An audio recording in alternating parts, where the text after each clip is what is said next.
take a deep breath, take the higher road. That's what they always say, as if they know the way. They won't take it from me. But don't ever doubt yourself, 'cause life ain't just a dream. You make your own, so kick and scream. The people will act with a never-ending force. You never had the chance, so what you waiting for? The day has come, my friend, 'cause this is war.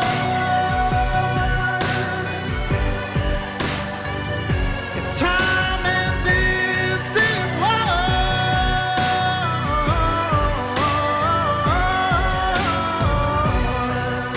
The journey towards the end of life is a landscape filled with complexities that touch every aspect of human experience: emotional, physical, spiritual, and social.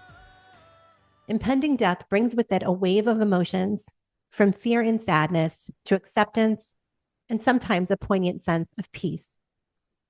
Navigating this intricate terrain requires a compassionate approach, one that must be provided with profound sensitivity and respect. In the delicate twilight of a person's life, we are bestowed with the honor and responsibility to ensure that their final chapter is written with the same dignity and grace that they lived their life. It is a time that calls for compassion, understanding, and an unwavering presence. Today, we will explore how we can stand as pillars of strength and reservoirs of comfort for our loved ones as they prepare to say their final goodbyes. We'll delve into practical ways to manage pain and discomfort, ensuring our loved ones are as relaxed and peaceful as possible. We will discuss the importance of creating a serene environment, one that reflects the preferences and personalities of those at life's threshold. We will address the emotional and psychological support crucial for everyone involved. From the soothing words of reassurance to the silent holding of hands, these acts of kindness are lifelines during moments of sorrow. We will discuss ways to navigate these tender moments with grace, to discuss openly and without fear the needs and wishes of our loved ones, and to ensure that their final days are enveloped in love and respect. We will learn how we can be the calm in the storm for both those departing and those left behind, guiding each other towards healing and acceptance. You're listening to Nurses Out Loud on America Out Loud Talk Radio. I'm your host, Nurse Kimberly Overton. Before we get started today, I do want to encourage our listeners, if you have questions or comments, or perhaps you want to share your own experiences with what you're seeing on the front lines of healthcare, you can now submit those to us by emailing them directly to nurses@americaoutloud.com. We would love to hear from you. We encourage all of you to engage in the battle and find your voice in this fight. But until you're able to do that, we will continue to be that voice for you. Joining me today is Rich Nisbet. Rich is a musician, author, and a successful life coach and counselor for more than 4 decades. When COVID hit, Rich developed an entire series of individual coaching procedures called achievements. Now, these achievements are like philosophical processes that a person can actually do on themselves in their own home to incredible life-changing results. So now Rich delivers live coaching, Zoom sessions, or provides a program of achievements his clients can engage with. In 2000, one of Rich's clients asked if there was something that he could do for his dying grandmother who was suffering badly. Rich wrote out a few steps with his client who engaged in this with his grandmother next day, and the results were miraculous. His client then spread the word to everyone as to what had occurred, and soon Rich was getting requests from others who had a loved one at the end of life. This prompted Rich to write a book on the subject called When It's Time, which provides steps anyone can help to those at the end of life. Rich, welcome. Thank you for joining me today. Thanks for having me. You're welcome. Absolutely. I'm really excited to have you on the show. So we live in the same community, which is fantastic. We live here in Tennessee. And how did we connect? We connected about 2 years ago, right? Well, I saw you talk at a breakfast, and I was so impressed by your confidence and persistence and message that I always had you in mind. And then you did another Zoom webinar with some other really high-powered ladies in the area of healthcare. And so then I saw you on Facebook. I just had to stalk you and look you up. So finally we get to meet, Yeah, it was great. So yeah, so Rich and I live in the same community, and he reached out to me on Facebook, and he said, "Hey, I saw you. I speak at the breakfast, the GOP breakfast in I think it was 2022." And then he had mentioned how he had seen the webinar that I had done just recently, a few months ago, Women of Valor with Dr. Sherry Tenpenny. We were honoring Dr. Sherry Tenpenny, myself, and a few other incredible women that have really shown courage over these past 4 years. And I really appreciated his messages. I don't always get a whole lot of, support in my local community. So I really, really appreciated your message, Rich, and it really resonated with me. So we actually ended up meeting we had coffee together. We met, and he wanted to tell me about, the work that he does and this book that he wrote, When It's Time, which he gifted me with. Thank you very much. Appreciate that. And I have started reading it. I have not finished it, unfortunately, it's probably a very easy read. My schedule's just a little crazy. But I'm really excited to talk to you about this book because I think it is so important. I have recently got into hospice nursing. As most everybody knows, I'm an ICU nurse for most of my career, but for obvious reasons, will not return to the hospital system. I thought that hospice nursing would be a really good fit for me, and so far it has been. So I really wanted to talk with you about the work that you've done and really find out, Rich, what inspired you to write this book, When It's Time, and to focus on these just complexities of end of life care. Like you said, I was asked by one of my clients if there was something that could be done with his grandma who was in the hospital, and she was dying, but she couldn't die. She was so uncomfortable. Her tongue was out of her mouth. Her skin was purple. She was in anxiety. And she'd been like that for about 3 weeks. Now, the methods that I've used to help people, normal people who are not kind, can also be applied to somebody who's sick or at the end of life. You just have to be real gentle because they're overwhelmed as it is, right? Yeah. So he asked me if there's something that could be done, and I hadn't thought about that before. And I went home and I just listed some stabilizing steps that I've done with other people who are sick. And he did those with her and asked her a few questions when she started talking again. And the bottom line is, death is such a scary thing for a lot of people. Yeah. So if you've got a loved one who's dying, you've got your own emotions that are going to creep into your rendition of helping them. And it's really not about you, it's about them getting comfortable. And this might sound a little out there, but if their body is not going to make it, you've got to make it so comfortable for them that they can let go of that body anytime they want. Yes. This is interesting concept because most people are like, Grandma, you can't die. I want to miss you so much, blah, blah. And here, poor Grandma's laying in the bed. She can't do anything about her situation. And now she sees she's upsetting you, and that makes her stressed out, and she can't let go of the body when you're all, Yeah. So you're so correct there. And I see that all the time. And it's really, you have to have that difficult conversation sometimes with family members. Because, a lot of times people will not pass when family is at the bedside. And a lot of times they do need to hear that, it's okay. It's okay to let go. We'll be okay. They need to hear that because they will hold on and they will fight to stay with family. And it can be a difficult conversation, but you're right. People do tend to have that. I mean, I can understand, but it is kind of selfish of us to want to hold on to people when they are so clearly suffering and ready to go be with the Lord. You're right. I saw a post by a woman who they were putting the dog to sleep. Mm-hmm. And she's on top of the dog at the vet, screaming and crying, no, no. And that poor dog Yeah. He's got the shot in him and he's drifting off, but he's so concerned about his master because she's Right. a basket case. Yeah.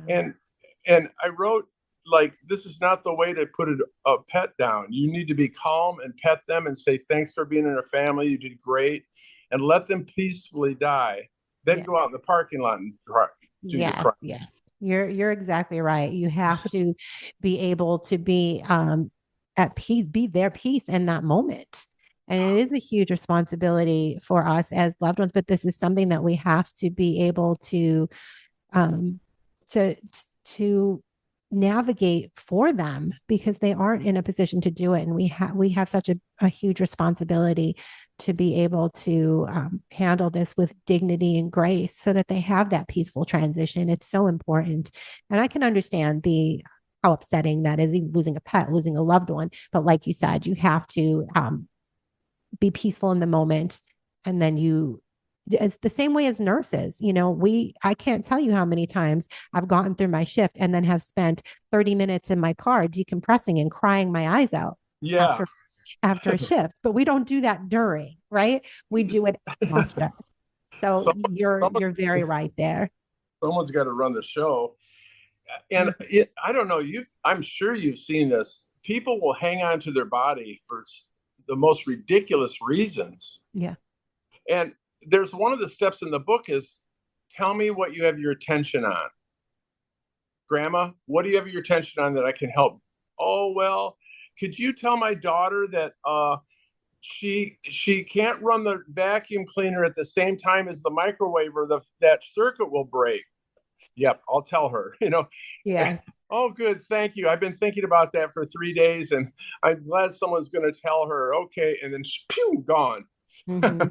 Yeah, it's amazing the things that we do hold on to, the stress that we hold on to just in everyday life. And then, towards the end, the things that we worry about, do these things even matter? Do they even matter in the grand scheme of things? But you're right. And I think that a lot of people just have a natural fear of death and dying. Even those who are right with the Lord and they are believers and they understand where they're going. I think that it's a place that we all, as believers, that we all yearn for. I think that's absolutely true, but there's still that fear. Yeah, I know. In the back of our minds, because it is the unknown. Well, is it going to hurt? What is it going to be like? They don't. Yeah, it's such an unknown, and any mystery is going to create anxiety. I like the spirit, mind, body model. Yeah. It doesn't really matter what religion someone is that's laying there. You can always talk about, do you believe in the spirit and the mind and the body working together? Everybody goes, oh yeah. Well, do you know that you are a spiritual being? Do you know that? Well, I think I am. Well, have you ever wondered what you're going to do after your body is expired? And you know what, Kimberly? Talking about that with somebody laying there is so important because no one's talking to her about this. And that's the only thing they're thinking about. Yeah. Nobody wants to bring it up to grandma, but grandma's sitting there thinking, I know what's going to happen when I die. Am I going to be able to meet my loved ones? Is it going to be all black? If you say, what do you think is going to happen? And all of a sudden now she's got somebody there she can talk with. Mm-hmm.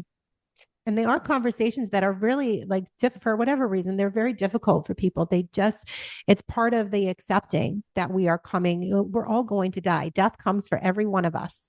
Yep. There's no escaping it. But, people don't like to have these conversations. They think it's too morbid. Even people who have lived long and full lives, they don't want to think about the end to the point where they won't make their own, they don't want to make their own funeral arrangements or anything like that. They don't like to think about end of life planning. Some people have such fear and anxiety. And I think that talking about it in an open and in frank way is healthy.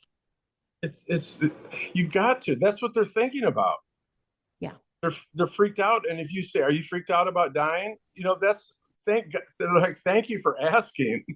Mm-hmm. And if you can keep in mind the possibility that we never die, that we continue. Yeah. If you can keep that in your mind while you're talking to grandma, she's just going to transition from this game into a new one, or this existence to a new existence. You kind of can get over this is the end of it all thing. Yeah. And in your book, you discuss, it's an emotional journey of accepting these end of life realities. Can you share a personal story or a turning point in your career that deepened your understanding of this process at the end of it? Yeah. I was married to a girl named Barb for 20 years, something like that. And she got breast cancer and then got all that chemo and radiation, and then developed leukemia and then passed away. Now, I was with her at the bedside when she passed. And she was very aware of herself as a spiritual being. She knew that her body was not her. And I swear to God, Kimberly, I'm holding her hand. They're pumping the morphine in. She's breathing is getting less and less and less and less. And all of a sudden, the room became a crystalline water-like quality with an exhilaration emotion in the entire room, and telepathic words coming out like, I did it, I'm out. Oh, goodness. Yeah. And she was so happy that she was out of that decaying body. And it was just such a flash. It was just so fast. And I swear to God, about an hour later, I got calls, one from North Carolina. I was in California at the time. We were in California. North Carolina, one person was in an airplane, and then another person was in the city in a different building. And they all said, did something happen to Barb at 1:30 today? Because she was with me. Wow. So the body died. She took off. She was everywhere. And she was a high communication person anyway. And those kind of experiences make me know, like, oh, well, so when grandma passes, she's going to go somewhere else and something else is going to happen with her. And she doesn't have to, we don't have to make it such an ending for her. We can say, you're going to lose your body, but you may continue. Have you ever thought of that, grandma, that you might continue? And then normally if they're Christian, they'll say, yeah, heaven. Well, that gives them hope then. And their anxiety gets, it's all to get rid of the anxiety. Right. And I think that's so true because I remember when my grandmother passed in 2002, and, we knew that she was nearing end of life. And I can remember I was sleeping and I remember waking up, like I was kind of in that, like kind of sleep and kind of somewhere in between sleep and being awake. Yeah. And I can remember feeling, I was like hearing a song that my grandmother used to sing all the time. And I can remember hearing that and feeling this overwhelming sense of peace. And as I woke up, I remember it as clear as day. I rolled over and I said verbally out loud, I said, she's gone. And as soon as I said that, my phone rang and my mother had picked up the phone, and sure enough, I heard my mother crying from the other room. And I said, oh my goodness. I said, I knew it. She was gone and she had passed. So I mean, I don't know if that was her kind of, because we were very, very close. So I think that was her way of just letting me know, that she was okay. And, that she's moved on. 100%. Yeah. But it was an incredible, I've never told that story. My mother doesn't even know that. I've never told that. The middle section of my book is called Strange Magic. Mm-hmm. And it's all these accounts of stuff like that. Yeah. One of my clients had asked me about how to help his dad, and I wrote some steps for him. And he told his dad, like, hey, so when your body's done, you're not going to die. You'll still be yourself. And if you need me, I can hear you. I'll be able to hear you. He told his dad this, right? Yeah. Well, he was driving. The dad was in hospice, and he was driving back home that night. And about 20 minutes later, he's in the car, and all of a sudden his dad is in the car with him, frantic, spiritually. Yeah. Confused, anxious. And my friend just kind of thought the thought, Dad, don't worry about it. Like I told you, you're still you. Your body's dead, but you're okay, right? And the dad goes, oh yeah, thank you. Pew, gone. Mm-hmm. Yeah. He gets home, and the hospital had called them already, and they're crying. He goes, I already know Dad's gone. Don't worry about it. So there's so many stories like that of communication with deceased loved ones, telepathic communications. I don't know. It's such a fascinating whole subject. It really is. It really is. And it's something that's always really fascinated me. And it really depends on, who you talk to, who you ask. I mean, I'm a Christian, I'm a believer, but if you talk to people who are very, scripture based, they'll tell you that you cannot communicate with the dead. I just don't know if I believe that. Oh, interesting. I didn't know that. Is that in the Bible or something? And I will say I'm not a biblical scholar. I'm a Christian. I'm a believer. I'm not a biblical scholar. I don't, I really don't. I'm not that familiar. But I have asked and spoke with people who are very, they know the Bible. They know the Bible cover to cover. Yeah. The scripture, and they will tell you that you cannot communicate. That's like you can't communicate with the. But again, I don't know. I've seen a lot of evidence to the contrary. So, well, yeah, your grandma played that song for you. yeah, I mean, exactly. I've lived experiences like that, and I'll tell you, I'll tell you another little anecdote, but I can remember my grandfather passed away in 1979. I was about 2 years old. And Yeah. my mother tells me this story all the time that I tell her, and I don't remember it now because I mean, that was 45 years ago. But she would tell me how I woke up one day and I told her that my grandfather came to visit me. And I think I said something like, and I was 2. I said something like, he took me to heaven, but then they said I had to come back because I wasn't good or something. Ah, all right. Your mom, like that. That's so. Your mom told you told her that story about your grandpa? Yeah. Yeah. I was like, oh, okay. I don't know. Cause we were very close, but I don't remember any of that. But yeah, she would tell me that. I can remember hearing that story since I was a child, but I don't know. Maybe it's true. Maybe it was a dream. Who knows? But I just find it interesting. I have a website called Above It All 360, and I've got stories of the metaphysical. Metaphysical means beyond physical. So beyond space, time, it's everything that isn't physical. And there's tons of stories on my website of people who have had experience like you just mentioned. One woman was had a near-death experience, but she said when she was very young, she could communicate with her grandpa who had died. And she was 4 years old and told her parents, and they're like, yeah, whatever, you're a kid. And then she started relaying all this stuff that they never told her, and she could never have known about her grandpa. So she felt she had some kind of psychic ability at a very, very young age. And I've heard a lot of stories about kids who do have that kind of awareness, but it kind of leaves them at about age 6, 7, or 8, something like that.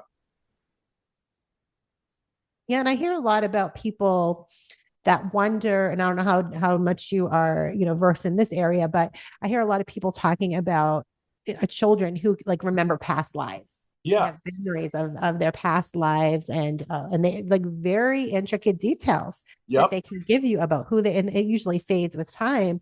But I actually had a friend of mine that it was like when she was little, she I think she must have had lived in the 1800s or something. She would talk about all kinds of things from that time period. When we were small. So it's just interesting, and some maybe like understand and keep those memories and some don't. I don't know.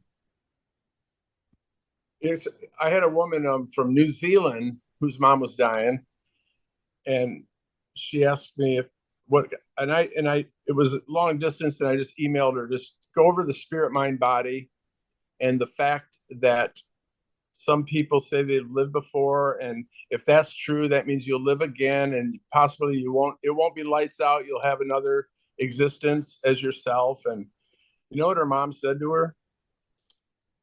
Well, honey, I know I've always known I've lived before, but I just didn't know it went by so quickly. It's true. I mean, 80 years, is that all we got?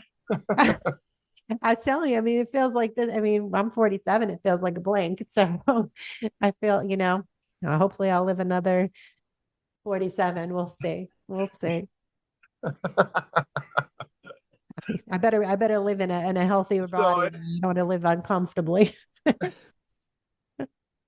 I want to be good. Well, one of the steps in the book is to establish what the person's beliefs are, like Christian or Judaism, or you just kind of got to feel it out, because you don't want to overstep what they believe in. Right. And you don't want to say something that they're going to reject and think you're off your rocker, But if you're gentle enough and you ask them and say, well, how about heaven? Or how about do you think you'll meet up with people? That conversation is very easy for people if you don't put your own 2 cents in it. Yeah. I think listening is so important too, just kind of listening and not talking as much. 100%. And, listening to what they have to say, and just like being that soundboard for them, kind of prompting them. It's okay to have the conversation, but listening. 100%. It's way more important than your opinions. But there's a chapter in there about the questions. You got to ask a question they can answer, and be a safe person, and don't interrupt them, and don't put your 2 cents. Just listen to what they're saying. You're right, 100%. And that's difficult for a lot of people. And it's like, when somebody says something and it's something that you relate to, like you want to jump in and tell about your experience. Like that happens all the time, right? Like we all do it. We're all guilty of it.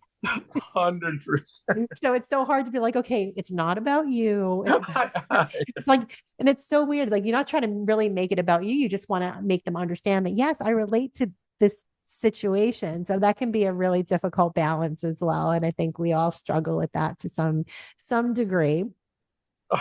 It's the hardest thing as a counselor, as a coach, I had to learn that way early on. Mm-hmm.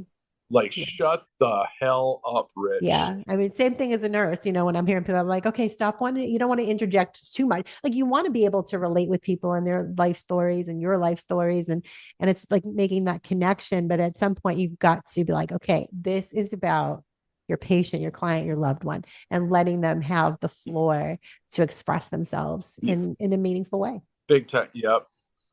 There's a book I read on loss, when you've had a loss of a loved one. When someone loses somebody, he says, just be a witness. Don't throw your 2 cents in. Just be a witness to whatever they're saying. Yes. And just acknowledge what they say. Don't comment on it. Don't say, because chances are you're going to say something wrong, or they're going to go, well, you couldn't understand what I'm going through. That kind of thing. Right. Right. And that causes a little bit of a rift and distrust. And they really just want to know that they have that space to be their authentic self. Yes. And to share with you. So just kind of listening, acknowledging, and validating their feelings. Yes. I think that's huge. I think that's huge. Well, we're up against a break, but when we come back, I really want to delve much further into this topic.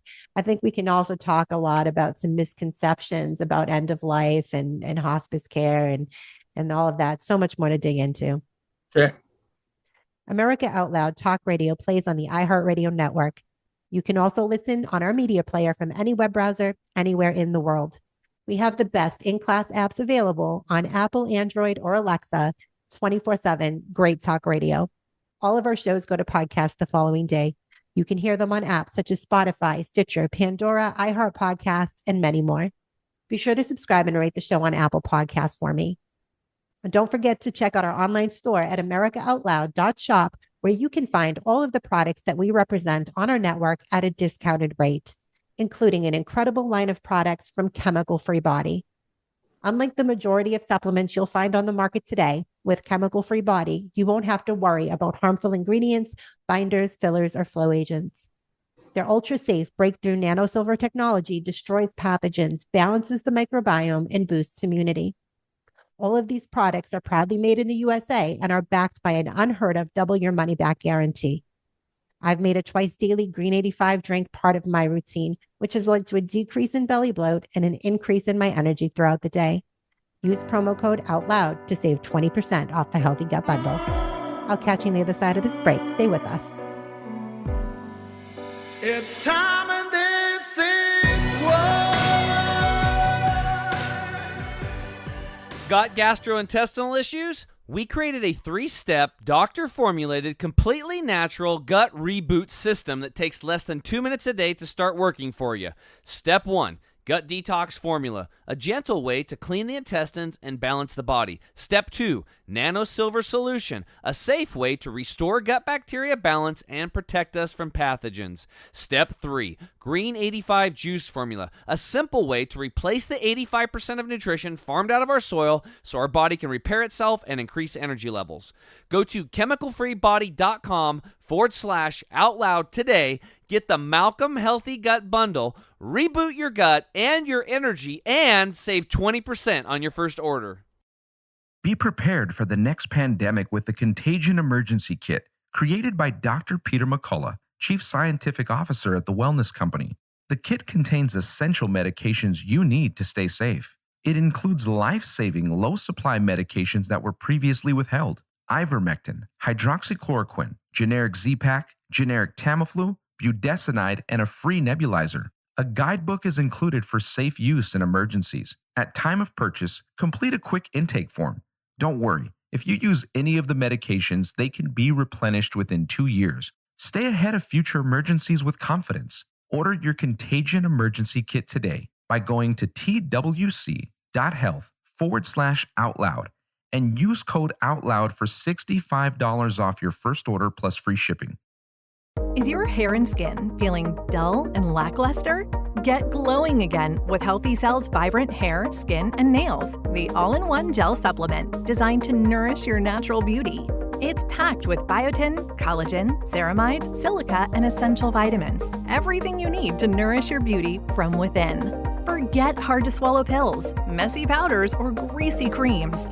Vibrant Hair, Skin, and Nails is an ultra-absorbable raspberry-flavored gel that you swallow. With Healthy Cell's microgel technology, you get 165% better absorption than pills, delivering nutrients at the cellular level for healthy hair, radiant skin, and strong nails. Unlock your natural beauty with Healthy Cell Vibrant Hair, Skin, and Nails, because beauty truly starts from within. Go to healthycell.com and use code OUTLOUD for 25% off your first order. That's healthycell.com, code OUTLOUD for 25% off. The Natural Colon Cleanse. It's the ultimate digestive tune-up with Oxy Powder. It's crafted to alleviate the discomfort of gas, bloating, and occasional constipation. There's a reason why Oxy Powder is our #1 seller. It worked. Go to americaoutloud.shop and get 15% off using the code OUTLOUD. Global Healing, giving you the power to take control of your health naturally.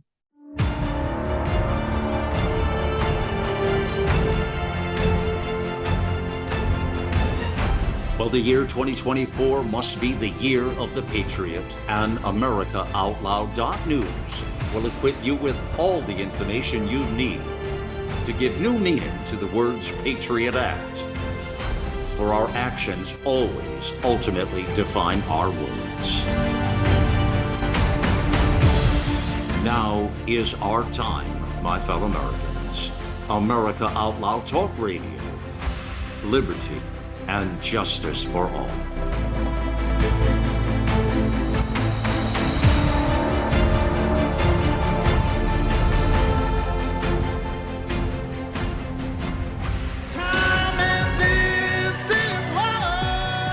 Welcome back to Nurses Out Loud on America Out Loud Talk Radio. I'm your host, Nurse Kimberly Overton. Wherever you're listening from today and whatever you're doing, I thank you for giving me the gift of your time. Be sure to make AmericaOutloud.news your daily stop for all the latest news and happenings. We all must do our part and share the stories, the articles, the podcasts, and videos so we can help secure America's future. If you're just joining us, I've been talking with author and life coach, Rich Nisbet. Let's jump right back in. Rich, thanks again for being here for me today. You're welcome. Yeah, it's been a great conversation so far. It is, end of life is not a comfortable conversation for a lot of people to have. So I think that the more that we talk about it and put it out in the open and get people more comfortable, the more it's going to help. Because again, like death is coming for all of us. It's coming for all of our loved ones. It's just part of life. Yeah. Yep. We need to make it a more comfortable situation for people. Yep. I think that there are, I talked a little bit about before we would go into break, how there are some common misconceptions about hospice, right? Again, I am doing hospice nursing. You don't work specifically with hospice, but you have worked with some hospice providers that really, really like what you're doing and how it kind of augments and complements the care that we provide as hospice nurses, as chaplains, social workers. This is something that your work can help to support the family, which ultimately supports the dying person. Yes. I think that one of the most common misconceptions with hospice is that people think that is only for the very, very, very like final moments and days of life. That isn't necessarily true. Hospice care is designed to improve the quality of life for someone who has a life-limiting illness. So if they have to be certified having a terminal illness. Typically, it is within 6 months. They're not expected to live 6 months or longer. Oftentimes, they do. Nobody knows, but it is a life-limiting illness.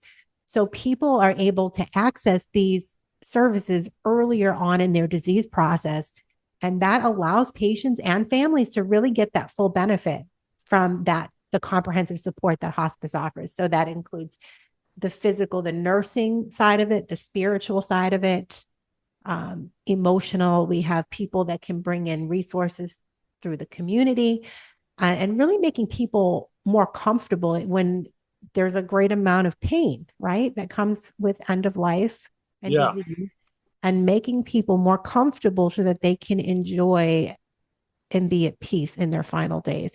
Have you kind of seen those types of scenarios? Yeah, let's talk a little bit about quality of life versus the body just being breathing and going through the motions of a heartbeat. Mm-hmm. If people are selfish about grandma, they're not going to want her to perish and leave, so they will be pumping her with every remedy and stitching and do you want grandma to be completely out of it for months after months from chemo and radiation, or do you want her to have 2 months of quality time with her grandkids? Right. Exactly. This is kind of a philosophical idea, I think. Doctors are there to make sure the body keeps going, but if you're helping somebody pass away peacefully, keeping the body going, if it's really degraded and sick, might not be the right solution. To me, it's interesting that when my husband passed away, or when he got diagnosed, I should say, they told him that he had about 6 months to live. Okay. Well, they said 3 months if you don't do anything, but 6 months if you add chemo and radiation. Yeah. I can't imagine even putting that on the table for an extra 3 months, but think about the quality of life, as you mentioned, the quality of life in those 3 months. It's torture. I can't imagine. He thankfully, opted to say, he said no to any chemo and radiation. I mean, good. For 3 months. I mean, what was that going to do? But to me, it's just the fact that they even offer it is bizarre. I hate to say it, but there's lots of money involved in keeping people going. Exactly. Cancer is $1 billion industry. I say that often. I know. That's why we don't have a cure for it right now, because it's Billion. I remember I remember talking to a guy in Chicago whose grandma was going through operation after operation. The bill came up to over $1 million of remedies and therapies, and then she died. Yep, exactly. And I've seen this happen to where, standard of care in this country, and you and I had this discussion when we had coffee, but standard of care in this country, chemo, radiation, and surgery. And they'll say, well, we tried, it didn't work. It's 50-50 chance, but they will go through all of these things. I've seen them do surgeries that when they know damn well it isn't going to work, chemo and radiation when they know it isn't going to work. But again, $1 billion industry. My dad, he passed away this year earlier, and when he couldn't walk anymore, he told my sister, let's go to Canada. I want to take that pill. He was so done. If he can't go out hiking, he's good. I'm out of here. On to the next thing, So. Yeah. And that's an interesting topic, euthanasia. It's a very controversial topic. Yep. Depending on who you ask. Yep. I see we show more compassion for animals. We don't let them suffer at the end. A lot of people, we'll put a dog down, but for humans, we kind of don't. You're right. You're right. But I think it's interesting. Like I've seen a lot. I've been at the bedside in the ICU with people who are kept alive by artificial means long past their quality of life. And I have said this before, I was never really comfortable with death my entire life. I was never comfortable with death. But one of the very first things I learned being a nurse was that there are fates far worse than dying. And that was, again, being in an ICU, tubes and wires, long past a person's quality of life. It's like jail. It's horrific. It's horrific. And if you're even peripherally aware of what's going on, it's a sad place to be. So there's one thing I want to say regarding nobody wants to say this, but when you're in good enough communication with, I always say grandma, because that's an innocuous, general person who's dying. So grandma, I want you to know that I will take care of anything you've got your attention on. I will communicate whatever you want with whoever you want me to as a final thing. My point being here is I want you so comfortable and anxiety free that that your whole life is everything's being taken care of, so that when you want to let go of the body, you can do it and not feel obligated to anybody. This is all for you. So just know that you can let go at any point you want, and we'll be here for you the whole time. Yeah, that's a very important conversation to have. Right. I've had to tell that to many family members. I'm like, and I did that with my grandmother, and she had passed that. I told her that when I saw her, and she passed that like morning. My husband, same thing. I can remember having a conversation, and I kind of knew that this was going to be the last time that I felt it. I knew it was going to be our last conversation. Oh. And, I can remember saying to him, if you're ready, you can go. Like, don't let go. Don't hang around here. I'm going to be fine. My husband was always worried about me. He was always taking care of me, and how was I going to be, Yeah. And he was a constant worrier like that. But I told him, I was like, do not worry about me. I am going to be fine. You go. And I said, if you're ready to go, you go. And at the end, he was, he had cancer that had spread to his brain. So he was kind of like, he was confused and he was like semi-lucid, but he kind of just barely opened his eyes and looked at me. He said, do you mean heaven? And I just looked at him and I said, yeah, that's exactly what I mean. And he's like, yeah, I want to go there. Oh. And I said, well, you go. It's okay. And I think he passed the next day. Good for you. Yeah, it's so important to have that conversation because you just, like you said earlier, you don't know what they're holding on to, what their focus is. It could be something as ridiculous, like you said earlier, like the vacuum in the microwave. I mean, they're holding on to something, right? And Yes. you've got to let them know that it's okay. And you alluded to this, but there's a chapter that says leave the room. Periodically leave the room because you don't know if grandma doesn't want everyone staring at her. Mm-hmm. Yeah, how's she going to let go of her body and take off if she thinks everyone's going to start crying and bawling and oh no, she's dead and all that Yeah. stuff. Yeah. So if you leave the room, and Kimberly, you told me you've seen this time and time again. Yep. The family leaves for dinner, and then grandma takes off because she didn't want people watching her. Yeah. And I have this conversation as well with families all the time because they want to have that bedside vigil. And it's okay. It's okay to have that bedside vigil, to have the family. But I tell them all the time, just take breaks, take periods of like 5 minutes, 10 minutes, walk away and let them be alone because that is typically when they're going to pass. You know, I've had them ask like how, because I mean, death is different and it can go anywhere from hours. It can linger for days, sometimes in that near death state. Every death is different.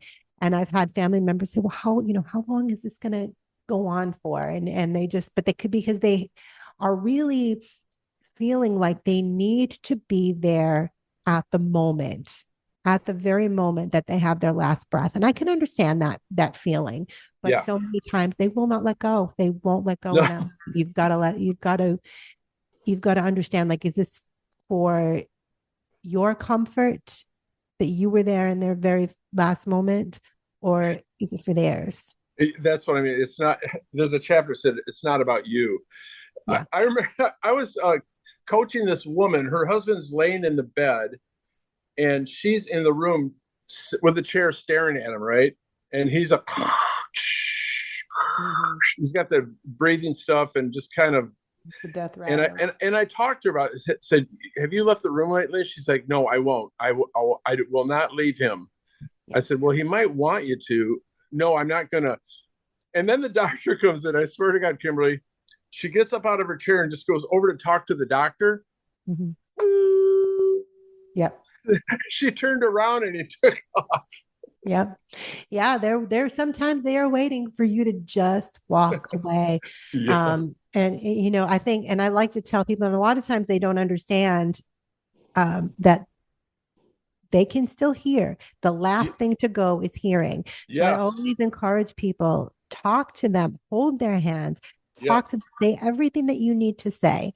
All the things, anything that you need to say to them, put it out there. They can hear you. And they'll be like, no, they really can't. They're out of it. I'm like, you don't understand. I've had patients in the ICU that were, I can remember this one particular patient that this is during COVID, and she was intubated. The first night I had her, she was intubated. She was really sedated, so she was completely out of it. So I thought.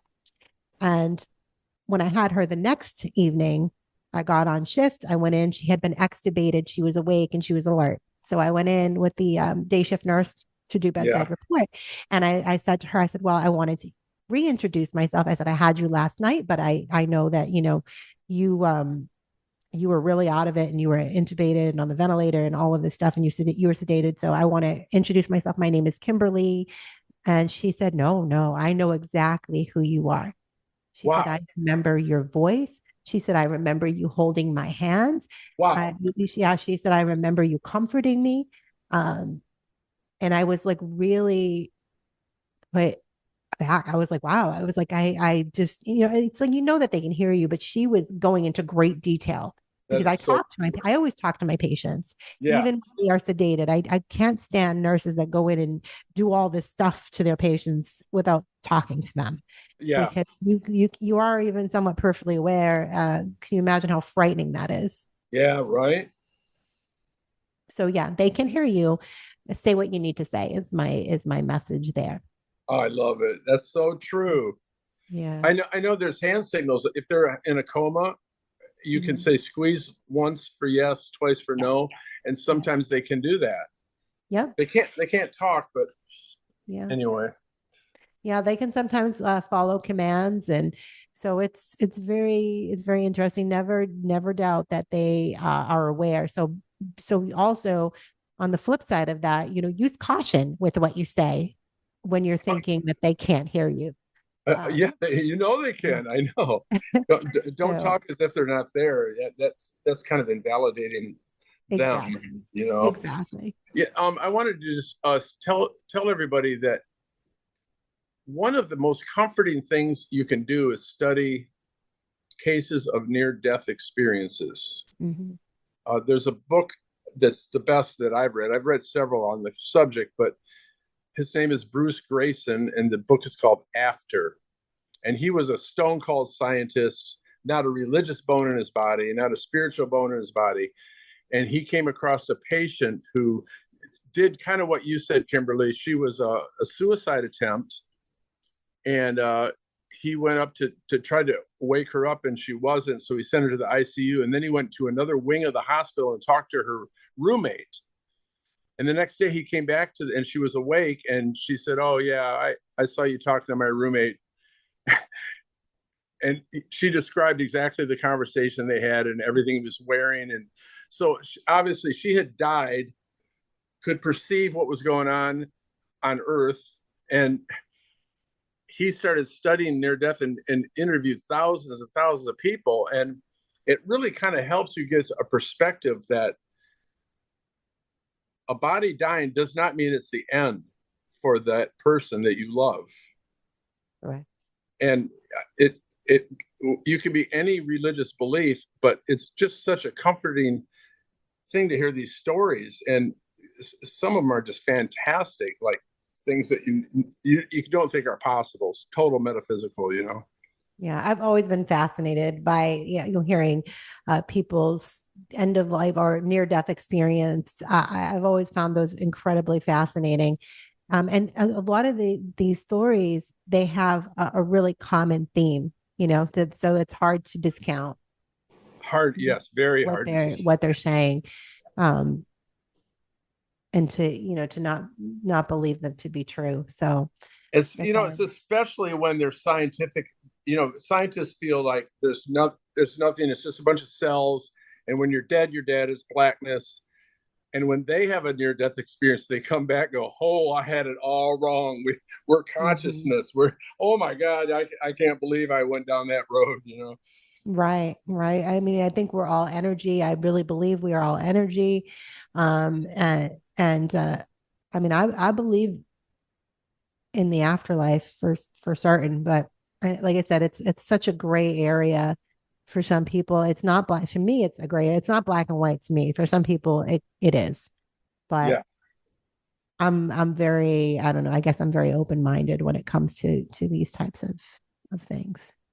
Well, if you're helping people at the end of life, you have to be open-minded. You can't put your beliefs on them. They've got to. Exactly. You just got to be a good, like you said, a good listener and help them through it. Exactly. So tell me a little bit, we just a couple minutes left. I want to know, I'm going to include the link to purchase your book. Okay. But so the book is called When It's Time. I have it right here in front of me. It says steps to help someone at the end of life die with peace and dignity while providing guidance and reassurance to everyone else. And like I said, I've kind of been reading through it. I've skipped to different chapters that I found interesting and have read a little bit of it. And I really like this book. And I love the suggestions that it puts out there and the way that, again, it's not trying to take over like hospice care, but it is really trying to just be that kind of like a companion to the hospice provider and give other options and help because everybody needs just a plethora of assistance during these incredibly stressful times. So I really would recommend this book for everybody who's listening. Yeah. For hospice nurses, if they read the book, they can just jot down some things that they can tell the family to do based on the book. For the family standing around all worried, okay, tell the 10-year-old to go get grandma the she wants that, and just give some direction because people want to help, but they don't know what to do. So right. This really can help ease the crowd around grandma because the end of things is what we remember. Yeah. If the movie was great, but the ending sucked, that's what we remember. Yeah. So True. so if a person's life comes to an end in a peaceful, dignified way, that's what we all will remember. If it's confused and nobody knows what to do, that's what they'll remember. So the whole point of the book is to try to make it as dignified and peaceful as possible. Amen. And that is so important. Again, so the book's title is When It's Time. Author is Rich Nisbet, and we will include the link in the show notes to get that book, and also to we'll include your website as well. It is Above It All 360. Is that correct? AboveItAll360.com. Yep. Yep. So we will make sure that we include all of that. Rich Nisbet, thank you so much for joining me. I've really enjoyed the conversation. I think we'll definitely have to have you back, because I think there's a whole other slew of topics that we could definitely get into. But I definitely appreciate you joining me today and having this very important conversation for my listeners. You're welcome. Thank you. And that is all the time that we have for today, friends. But remember, we are here on the air 5 days a week, Monday through Friday at 10 a.m. Eastern, with a different nurse host daily. You can also catch the encore at 11 p.m. Eastern Standard Time. Please be sure to tune in and listen to myself and my amazing sister nurses. As we walk you through all of these hot topics, we will empower you with information and education. We will advocate and we will stand in the gap for you, because we are nurses and this is what we do. I'm your host, Nurse Kimberly Overton. You can find me here every Wednesday morning at 10 a.m. Eastern. Until next time, be safe, be well, and God bless. Remember, we are in a war for truth. We're putting out a bounty on the real misinformation and exposing the purveyors of propaganda. No topic is off limits as we shine our lights and expose the darkness. It's time